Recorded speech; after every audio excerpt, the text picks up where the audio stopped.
నమస్తే, good morning.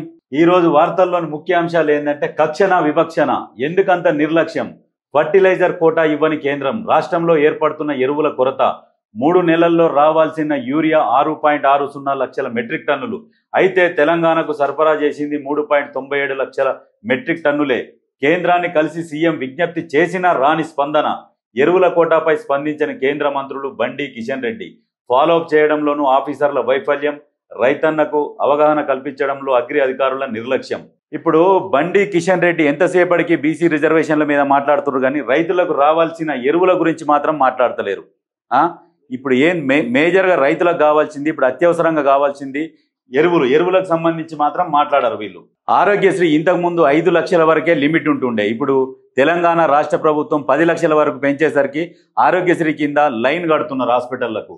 Kidney చికిత్సలే ఎక్కువ, తర్వాత స్థానాల్లో క్యాన్సర్. ఏడాదిన్నరలో 10.70 లక్షల చికిత్సలు, 5 విభాగాల్లోనే 6.55 లక్షల కేసులు. ఆరోగ్యశ్రీలో 461కి పెరిగిన ప్రైవేట్ ఆసుపత్రులు, ఎంపానల్ కోసం పోటీ పడుతున్న వైనం. గతంలో ఇంతకుముందు ఆరోగ్యశ్రీ కింద బిల్లులు రాక ఆసుపత్రుల యాజమాన్యులు అయితే అవస్థలు పడ్డారు. ఇప్పుడు వచ్చిన ప్రభుత్వము పాత బిల్లులు బకాయిలు చెల్లించి ఇప్పుడు 10 లక్షలు పెంచేసరికి ఇప్పుడు హాస్పిటల్ వాళ్ళు కూడా లైన్ కట్టిరు. 461 కొత్త హాస్పిటల్ ఆరోగ్యశ్రీ పర్మిషన్ కోసం క్యూలు కడుతున్నారు. మేం అధికారంలో ఉన్నప్పుడే కులగణన చేయాల్సింది, అవకాశాల్లో న్యాయమైన వాటా ఇవ్వాల్సింది, రెట్టింపు వేగంతో పనిచేసి ఆ తప్పు దిద్దుకుంటా.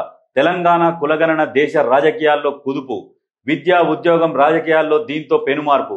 రిజర్వేషన్లో 50% అడ్డుగోడను కూల్చేశారు. ప్రైవేట్ విద్యలోనూ ఎస్సీ ఎస్టీ ఓబీసీల కోట. మోదీదంతా ప్రదర్శనే, ఆయనలో సరుకేమీ లేదు.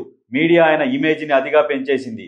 కాంగ్రెస్ భాగీదారీ న్యాయ సమ్మేళనంలో రాహుల్ ఏం మాట్లాడుతున్నాడు? నిజంగా వాస్తవానికి బీజేపీ పార్టీ సోషల్ మీడియాను వాడుకున్నంత ఇదిగా ఏ పార్టీ వాడుకోదు.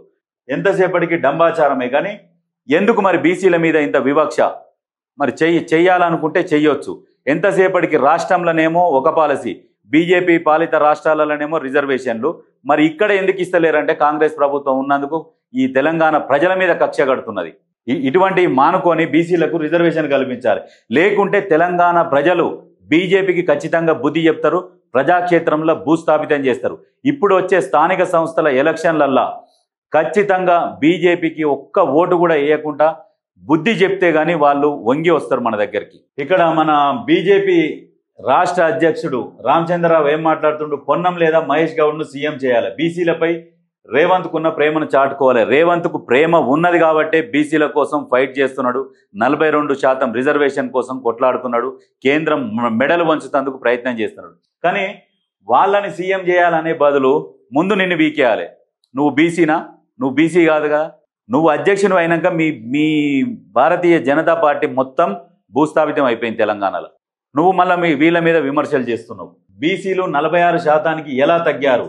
2014 క్యాస్ట్ సెన్సెస్ ప్రకారం ఓబీసీలు 52%. రేర్ డేటా నిజమైతే వివరాలు బయటపెట్టాలి. పంచాయతీల వారీగా వివరాలు వెల్లడించండి. బీఆర్ఎస్ ఎమ్మెల్సీ జాగృతి అధ్యక్షురాలు కవిత. బీసీలు ఎందుకు తగ్గిరు అనేది మీ అయ్యను అడగాలి. మనం ఉన్నప్పుడు రిజర్వేషన్ ఎంత ఉండే, మనం ఎంత తగ్గించినాము, మరి కులగణన మనం ఎందుకు చేయలేకపోయినాం అయ్యా? బీసీల గురించి మాట్లాడే హక్కు మన పార్టీకి ఉన్నదా లేదా అని మీ అయ్యను అడిగితే తెలుస్తుంది. హెచ్యు భూముల్లో సీఎంకు కమిషన్లు. కిడ్ ప్రో కింద బీజేపీ ఎంపీ సీఎం రమేష్కు 1600 కోట్ల కాంట్రాక్టు. బీజేపీ ఎంపీకి కమిషన్లు ఇస్తుంటే రాహుల్ మౌనం ఎందుకు? రాష్ట్రంలో బీజేపీ అండ్ కాంగ్రెస్ నడుమ రాజకీయ అక్రమ సంబంధం. బీఆర్ఎస్వీలో రాష్ట్రీయ విద్యార్థి సేన పరిషత్ విలీన కార్యక్రమంలో కేటీఆర్. ఎందుకు 1600 కోట్ల కాంట్రాక్ట్ అనేది కొంచెం కూడా తెలివి లేకుండా మాట్లాడుతున్నావు కేటీఆర్. ఫ్యూచర్ సిటీ కోసం. ఫ్యూచర్ సిటీ అంటే 30 ఎకరాలు కాదు, 300 ఎకరాలు కాదు, 30,000 ఎకరాలల్లో ఫ్యూచర్ సిటీ నిర్మిస్తుంటే అక్కడ రోడ్లు, డ్రైనేజ్ సిస్టము, పార్కులు, రకరకాల డెవలప్మెంట్ కోసం అనేది కాంట్రాక్ట్ ఇచ్చారు. కాబట్టి ఫ్యూచర్ సిటీ ఒకవేళ అది అందుబాటులోకి వచ్చినాక దాని విలువ తెలుస్తుంది. అది ఇంకా మొదలే కాలేదు, నీలాంటి వాళ్ళు కొర్రీలు పెడుతున్నారు. అంటే మీరు ఎంతసేపటికి అభివృద్ధికి అడ్డుపడాలన్న ఆలోచన తప్పితే ఎంతసేపటికి అభివృద్ధికి సహకరిద్దాము, ప్రభుత్వానికి సహకరించి సూచనలు సలహాలు ఇద్దామన్న ఆలోచన మాత్రం ఎప్పటికీ లేదు. ఇక నువ్వు మారవు. నువ్వు ఎంతసేపటికి బట్టగాల్చి మీదేసుడు అదే పని కట్టుకున్నావు తప్పితే ఇంకా ఏమీ లేదు. మూసి మొదలు కాకముందుకే మూసి మీద కూడా 1,00,000 కోట్ల స్కామ్ అని చెప్తివి. సోనియా గాంధీ అల్లునికి కట్టబెట్టిరని చెప్తివి. ఇంకా మూసి అనేది మొదలు కాకముందుకే దాని మీద కూడా రకరకాల విమర్శలు గుప్పించారు మీరు. రైతుల చుట్టే స్థానిక సమరం. గ్రామాల్లో మెజారిటీ ఓటర్లు అన్నదాతలే. లోకల్ పేరులో గెలిపే లక్ష్యంగా ముందస్తు చర్యలు. రైతులను మచ్చుక చేసుకునే పనిలో నిమగ్నమైన పార్టీ నేతలు. వారి పోకడలతో ఆశ్చర్యం వ్యక్తం చేస్తున్న రైతు సంఘాలు. ఇప్పటి వరకు 8 లక్షల రైతులకు 12,000 కోట్ల రుణాలు మంజూరు. ప్రభుత్వం ఇచ్చిన టార్గెట్ను పూర్తి చేసే పనిలో బిజీగా బ్యాంకర్లు. తమకు ఓటేస్తేనే రుణమాఫీ, కొత్త రుణాలు ఇప్పిస్తామంటూ ప్రచారం. లోన్ల జారీకి ఎలాంటి షరతులు పెట్టొద్దంటూ బ్యాంకులకు విజ్ఞప్తులు. అవసరమైతే వారికి ష్యూరిటీ తామిస్తామని వేడుకోలు. అయితే స్థానిక సంస్థల ఎలక్షన్లు వస్తున్నాయి కాబట్టి ఇప్పుడు సంచి భుజాన వేసుకొని తిరుగుతున్నారు. ఏమంటున్నారు? ఇప్పుడు తమకు ఓటేస్తే రుణమాఫీ, కొత్త రుణాలు ఇప్పిస్తామంటూ ప్రచారం. ఎవరు ఇప్పిస్తారు కొత్త రుణాలు? యాజ్ పర్ రూల్ ప్రకారమే రుణాలు వస్తాయి. ఏదైనా ఇప్పుడున్న ప్రభుత్వము రుణమాఫీ చేసిందంటే ఓన్లీ కాంగ్రెస్ ప్రభుత్వమే చేసింది. గతంలో వైఎస్ఆర్ ఉన్నప్పుడు ఏకకాలంలో రుణమాఫీ చేసిన చరిత్ర కాంగ్రెస్ పార్టీకే ఉన్నది. ఇప్పుడు రైతు భరోసా కరెక్ట్, అందరికీ రైతు భరోసా ఇచ్చిండు. ఎక్కడనో గుట్టలకు, చెట్లకు, పుట్టలకు కాకుండా నిజమైన రైతులకు రైతు భరోసా ఇచ్చింది కాంగ్రెస్ ప్రభుత్వం. రుణమాఫీ అన్నారు. 2 లక్షల రుణమాఫీ అంటే 2 లక్షల రుణమాఫీ చేసిండు. గత ప్రభుత్వం రుణమాఫీ పేరు మీద కొంత రుణమాఫీ చేసుకుంటే దాని మిత్తిలకే సరిపోయింది. ఆ రకమైన పరిపాలన అందించిన నువ్వు ఇప్పుడున్న ప్రభుత్వం మీద విమర్శలు చేసేందుకు ఎలాంటి అర్హతలు నీకు లేవు. ఎవరికి? కేటీఆర్.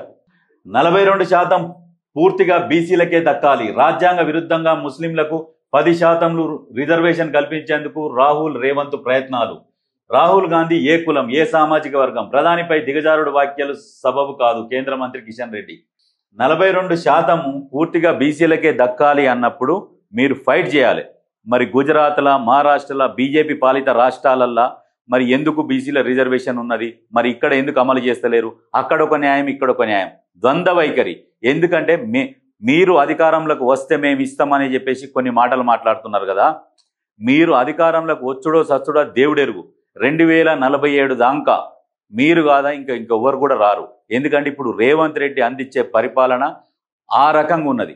కాబట్టి మీరు ఎన్నటికి రారు, మేము ఇయ్యము అన్నట్టు ఉన్నది మీది. మీకు బీసీల మీద చిత్తశుద్ధి ఉంటే కేంద్రంలో పోయి ఫైట్ చేయండి. కేంద్రంలో పోయి కేంద్రంతో మాట్లాడి ఒప్పియండి. మీ పార్టీయే కదా, ఒప్పించి బీసీల రిజర్వేషన్ అమలు చేపియండి.